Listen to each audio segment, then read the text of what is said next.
ও সাহাবী, তুমি যা দেখো না আমি নবী তা দেখি, তুমি যা শুনো না আমি নবী তা শুনি। তুমি যে আমার দরবার ছেড়ে আল্লাহর কুদরতের কদমে পড়ে সেজদায় পড়ে কান্না করেছো, এইটা আমি নবী জানি না এমনটা তুমি মনে করো না। তোমাকে আমি সুযোগ দিয়েছি আল্লাহর দরবারে কান্না করো, কান্না করো, আল্লাহর দরবার থেকে মাপ চাও। এরপরে আল্লাহ যখন মাফ করে দিয়েছেন, তুমি আমি মোহাব্বতের সাহাবী, তুমি আমি নবীর চেহারা না দেখা দুনিয়া থেকে বিদায় নিবা, আমি নবী থাকতে এটা হতে পারে না। তুমি এবার আমার দরবারে, তোমাকে এই জন্য আমি ডেকে এনেছি।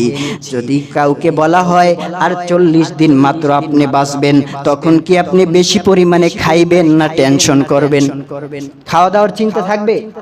কারো খাওয়া দাওয়ার চিন্তা থাকবে?